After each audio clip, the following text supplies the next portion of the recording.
Bonjour Raphaël Plante. On se trouve aujourd'hui au Grand Dège, une manifestation annuelle dijonnaise concernant les associations, l'ensemble des associations.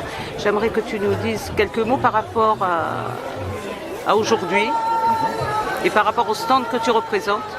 Oui, je suis là sur le stand de l'association France-Palestine Solidarité 21 pour le département de Côte-d'Or, bien sûr. Cette présence est annuelle.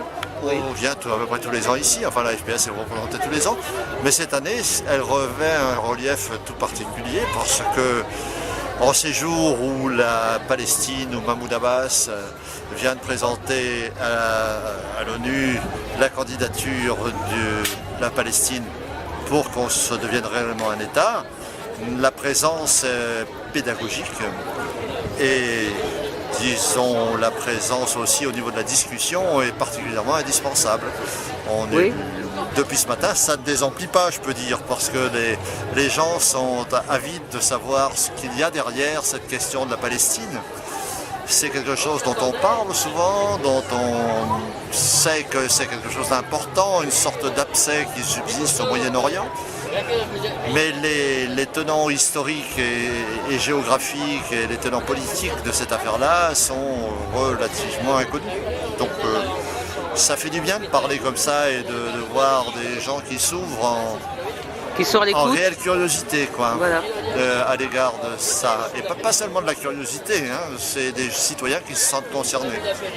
À vrai dire, je pense que les gens qui viennent visiter le Grand Dège sont des citoyens qui se sentent concernés par la vie de leur cité.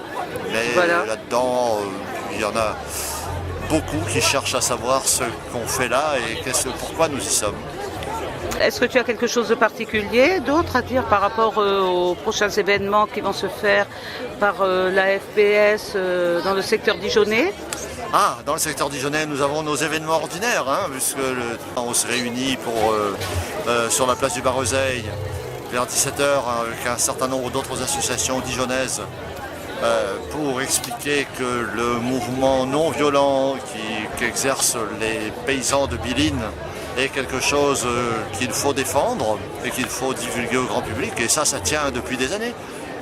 À part ça, nous avons des événements qui s'annoncent et qui sont proches. Je pense que parmi les événements proches en Bourgogne, j'ai envie de mettre en relief la journée du 14 novembre où il va y avoir un colloque universitaire sur les printemps arabes à la fac de droit, ici à Dijon. Et ça sera suivi le soir par une conférence de Julien Saningue, un spécialiste reconnu des questions palestiniennes, et qui viendra de parler de la Palestine, rêves ou réalités, à la Coupole, le 14 novembre à 20h. Il se passera des choses avant, mais oui, bien sûr. C'est pas exclusif. Ça fait partie de la semaine de solidarité? Voilà, semaine de solidarité internationale, la SSI, qui est une manifestation nationale, mais Dijon y prend part, activement. Très bien. Est-ce que tu as quelque chose de plus à rajouter par rapport aux derniers événements qui ont pu avoir lieu je dirais la peine de mort. Moi je fais partie des admirateurs inconditionnels de Badinter.